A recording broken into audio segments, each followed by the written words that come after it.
The voice news से मैं किंजल गौर, जहां हम बताते हैं आपके आसपास की जुड़ी घटनाओं के बारे में, जिसका सीधा है जनता से सरोकार। एक नजर आज की सुर्खियों पर। राम भक्तों के लिए खुशी की खबर। अयोध्या आने वाले राम भक्तों को अब जल्द ही राम मंदिर परिसर में राम दरबार के भी दर्शन होंगे। प्रॉपर्टी विवाद के चलते दमन में बड़े भाई ने की छोटे भाई की हत्या। टीबी मुक्त भारत अभियान के अंतर्गत आज पारडी में मुस्कान एनजीओ द्वारा 50 टीबी मरीजों को दत्तक लेकर पौष्टिक राशन किट का वितरण किया गया। वलसाड़ में भारतीय जनता पार्टी ने सैम पित्रोड़ा का पुतला जलाकर विरोध प्रदर्शन किया। वलसाड़ की अतुल कंपनी से पारनेरा पहाड़ की ओर जाने वाले रास्ते पर एक तेंदुआ घूमता नजर आया। 10 मई की सुबह श्री केदारनाथ मंदिर के कपाट भक्तों के लिए खोल दिए जाएंगे, जिसके लिए मंदिर को 20 क्विंटल फूलों से सजाया जा रहा है। अक्षय तृतीया के शुभ अवसर पर ज्वेलरी शोरूमों पर खरीदारी करने पहुंचे लोग। पेड़ों की कटाई पर सुप्रीम कोर्ट हुई सख्त, अधिकारियों को जारी किया नोटिस। अब समाचार विस्तार से। राम भक्तों के लिए खुशी की खबर। अयोध्या आने वाले राम भक्तों को अब जल्द ही राम मंदिर परिसर में राम दरबार के भी दर्शन होंगे। दरअसल राम मंदिर के प्रथम तल पर राम दरबार बनाया जाएगा, जिसकी तैयारी राम मंदिर ट्रस्ट ने शुरू कर दी है। संपूर्ण मंदिर का निर्माण जनवरी 2025 तक पूरा करने का लक्ष्य रखा गया है। बीते 22 जनवरी को प्रथम चरण का कार्य पूरा होने के बाद प्रभु राम अपने भव्य महल में विराजमान होकर अद्भुत दर्शन दे रहे हैं। तो वहीं अब राम मंदिर के प्रथम तल पर राम दरबार बनाए जाने की तैयारी राम मंदिर ट्रस्ट ने शुरू कर दी है। राम मंदिर के प्रथम तल पर प्रभु राम के दरबार की स्थापना के लिए देश के मशहूर चित्रकार वासुदेव कामत मूर्ति की डिजाइन तैयार कर रहे हैं। इतना ही नहीं, राम दरबार में भगवान राम के साथ माता पिता, भैया लक्ष्मण, शत्रुघ्न और भरत की भी प्रतिमाएं स्थापित की जाएगी, जिसके चित्र को बनाने की जिम्मेदारी मशहूर चित्रकार वासुदेव कामत को राम मंदिर ट्रस्ट ने दी है। भवन निर्माण समिति के अध्यक्ष निपेंद्र मिश्रा ने बताया कि राम मंदिर के प्रथम तल पर राम दरबार बनाया जाएगा। राम दरबार का चित्र यानी कि आर्ट वर्क जिसको कहा जाता है, उसके मयूरल पर काम किया जा रहा है। इसी के साथ मंदिर निर्माण समिति की हुई बैठक में इस बात का निर्णय लिया गया है कि यात्री सुविधा केंद्र में रामचरितमानस के रचयिता गोस्वामी तुलसीदास के सम्मान में गोस्वामी तुलसीदास की एक मूर्ति भी स्थापित की जाएगी। Bureau report, the voice news. Property विवाद के चलते दमन में बड़े भाई ने की छोटे भाई की हत्या। संघ प्रदेश दमन में एक चौंकाने वाला मामला सामने आया है, जिसमें अपने बड़े भाई ने ही छोटे भाई की धारदार हथियार से हत्या कर दी। तारीख 5 मई को रात लगभग 12 बजे एक सूचना प्राप्त हुई कि विकी हरी टंडेल उम्र 38 वर्ष, जो बोराजीवा शेरी नानी दमन में रहता है, जिसे घातक चोटों के कारण सरकारी अस्पताल मोटी दमन में लाया गया था। मेडिकल जांच के बाद ऑन ड्यूटी चिकित्सा पदाधिकारी ने उसे मृत घोषित कर दिया। पूछताछ के दौरान पता चला कि पीड़ित के बड़े भाई यानी अशोक हरी टंडेल ने संपत्ति विवाद के कारण पीड़ित की हत्या कर दी है, जिसके चलते दमन पुलिस ने आरोपी को गिरफ्तार कर लिया है। वहीं इस संबंध में एफआईआर दर्ज कर आईपीसी की धारा 302 के तहत नानी दमन पुलिस स्टेशन में मामला दर्ज किया गया है और आगे की जांच जारी है। आपको बता दें कि नानी दमन 3 बत्ती विस्तार के अंबिका बार एंड रेस्टोरेंट चलाते थे विक्की टंडेल और लोकसभा चुनाव 2024 के कुछ समय पहले ही भाजपा में शामिल हुए थे। एक माहिती मળી હતી કે વિકી હરી ટંડેલ નામના વ્યક્તિને ઘાયલ અવસ્થામાં સરકારી હોસ્પિટલ મોટી દમણમાં સારવાર માટે લાવવામાં આવેલા હતા। સૂચના મળતા પોલીસ સ્ટાફ ઘટના સરકારી હોસ્પિટલ પહોંચી તપાસ દરમિયાન જાણવા મળ્યું કે આ વિકી હરી ટંડેલને કોઈ ધારદાર હથિયાર વડે મારીને હત્યા કરવામાં આવેલી હતી। જેના અનુસંધાને નાની દમણ પોલીસ સ્ટેશનમાં આઈપીસીની કલમ 302 મુજબ ગુનો નોંધવામાં આવેલો હતો। ને તપાસ દરમિયાન એવું જાણવા મળ્યું કે મૃતક વિકી હરી ટંડેલના જે સગા ભાઈ છે અશોક હરી ટંડેલ પ્રોપર્ટી વિવાદને લઈને એમણે એમની કોયતા વડે મારીને હત્યા કરી હતી. હત્યાનું કારણ શું? હત્યાનું કારણ પ્રોપર્ટી ડિસ્પ્યુટ લાંબા સમયથી એ લોકો વચ્ચે ચાલતો હતો, જેના કારણે આ હત્યા કરવામાં આવી હતી. આરોપી મૂળ અત્યારે દમણનો જ છે. હાલ 7 તારીખે લંડનથી ઇન્ડિયા આવેલો હતો.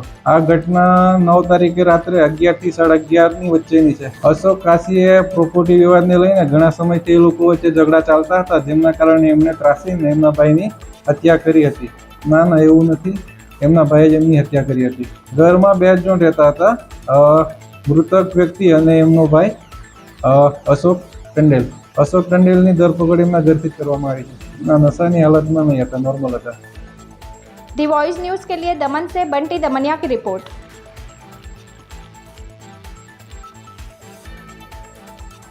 टीबी मुक्त भारत अभियान के अंतर्गत आज पारडी में मुस्कान एनजीओ द्वारा 50 टीबी मरीजों को दत्तक लेकर पौष्टिक राशन किट का वितरण किया गया। यह वितरण आगामी 1 वर्ष तक किया जाएगा। यह कार्यक्रम पारडी स्थित सीएचसी में किया गया था। डीटीओ डॉक्टर एचपी सिंह और सभी टीबी कोऑर्डिनेटर भी इस अवसर पर उपस्थित रहे थे। वापी के जाने माने समाज सेवी सुधीर सावलिया भी मुस्कान टीम के साथ उपस्थित थे। Bureau report, the voice news.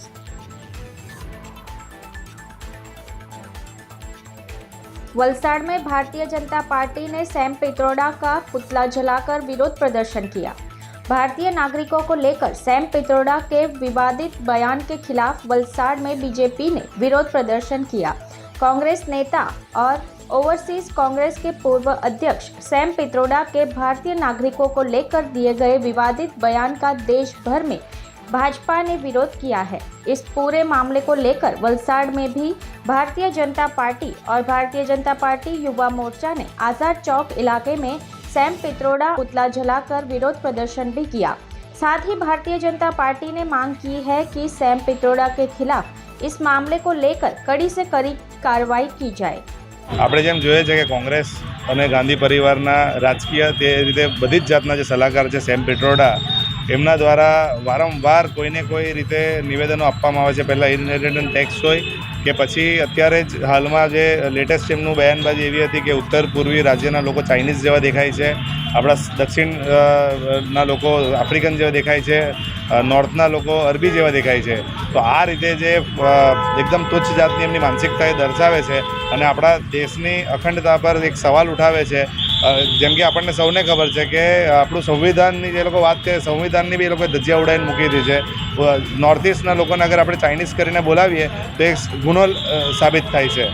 પણ તે છતાં પણ કોંગ્રેસના દિગ્ગજ એવા કહેવાતા દિગ્ગજ નેતા જો આવું બયાનબાજી કરે તો આ આખા વિશ્વમાં ભારતની આ રીતે એ લોકો દર વખતેની જેમ ખિલ્લી ઉડાવે છે. તો તે અમારો સખ્ત વિરોધ છે. ભારતીય જનતા પાર્ટીની આ વિરોધ દ્વારા એ માંગ છે કે આવા લોકોને તાત્કાલિક અસરે જે કોંગ્રેસ દ્વારા નિલંબિત કરવામાં આવે અને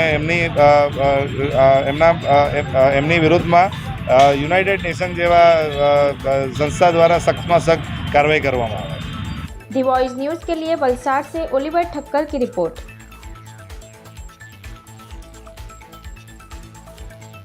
वलसाड़ की अतुल कंपनी से पारनेरा पहाड़ की ओर जाने वाले रास्ते पर एक तेंदुआ घूमता नजर आया। पिछले कई दिनों से अतुल और पारनेरा गांव की सीमा के आसपास तेंदुए घूमते देखे जा रहे हैं। खासकर अतुल कॉलोनी में तेंदुआ घूम रहा है। वहीं इन तेंदुओं को पकड़ने के लिए वलसाड़ वन विभाग ने अतुल कॉलोनी में 3 जगहों पर पिंजरे लगाए हैं।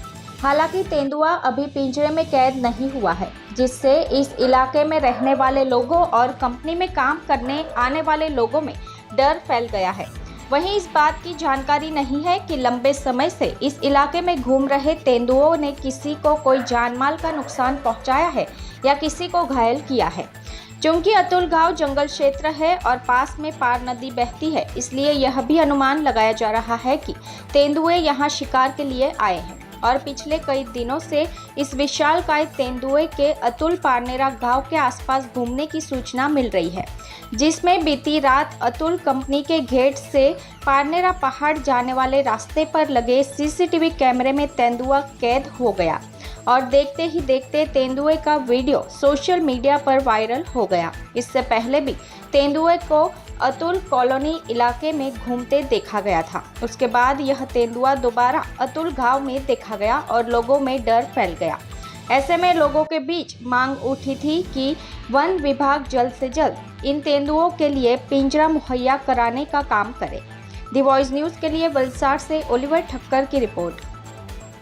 10 मई की सुबह श्री केदारनाथ मंदिर के कपाट भक्तों के लिए खोल दिए जाएंगे, जिसके लिए मंदिर को 20 क्विंटल फूलों से सजाया जा रहा है। केदारनाथ मंदिर के कपाट 10 मई को सुबह भक्तों के दर्शन के लिए खोल दिए जाएंगे। उसी के मद्देनजर मंदिर को सजाने का कार्य जोरों शोरों से चल रहा है। आपको बता दें कि केदारनाथ मंदिर को 20 क्विंटल फूलों से सजाया जा रहा है। गुरुवार 9 मई यानी कि आज सुबह से ही मंदिर को फूलों से सजाने का काम किया जा रहा है। श्री बद्रीनाथ केदारनाथ मंदिर समिति के द्वारा दानदाताओं के सहयोग से लगभग 20 क्विंटल फूलों से श्री केदारनाथ मंदिर को सजाया जा रहा है। इसी के साथ मंदिर को सजाने के लिए विभिन्न प्रजातियों के फूलों को हेलीकॉप्टर के माध्यम से श्री केदारनाथ धाम लाया गया है। आपको बता दें कि शुक्रवार 10 मई को सुबह 7 बजे से ही श्री केदारनाथ धाम के कपाट भक्तों के दर्शन के लिए खोल दिए जाएंगे। मंदिर के कपाट खुलते देखने और भगवान के दर्शन के लिए भक्तों की भीड़ पहले ही श्री केदारनाथ धाम पहुंच चुकी है। Bureau report, the voice news. Akshaya Tritiya के शुभ अवसर पर ज्वेलरी शोरूमों पर खरीदारी करने पहुंचे लोग, तो वहीं 40% ग्राहकों ने की एडवांस बुकिंग। आज अखात्रीज और भगवान परशुराम जी का दिन है। सूरत में अक्षय तृतीया के मौके पर सोने चांदी खरीदने के लिए ज्वेलर्स की यहां भीड़ लगी रही। हालांकि पहले लगातार बढ़ोतरी के बाद सोने और चांदी की कीमतों में थोड़ी गिरावट आई है। आज का दिन अखंड मुहूर्त है, इसलिए ज्वेलर्स अच्छे व्यापार की उम्मीद कर रहे हैं और इसी के साथ आज के इस अवसर पर कई ब्रांडेड ज्वेलर्स ने एडवांस बुकिंग का ऑफर भी दिया है। तो वहीं दूसरी ओर कई ज्वेलर्स EMI पर गहनों की खरीदी के पेशकश कर ग्राहकों को लुभा रहे हैं। एडवांस बुकिंग के जरिए आप 10% पैसे देकर आप सोने या गहने की खरीदी कर सकते हैं और बाकी के पैसे बाद में दे सकते हैं। प्री बुकिंग में आप 10 या 15% पैसे देकर गहने घर ले जा सकते हैं और बाकी के पैसे किस्तों में या एक मुश्त चुकाया जा सकता है। ब्रांडेड ज्वेलर्स और ई-कॉमर्स साइट पर तो EMI पर गहनों की खरीदने का ऑफर भी दिया जा रहा है। Bureau report, the voice news.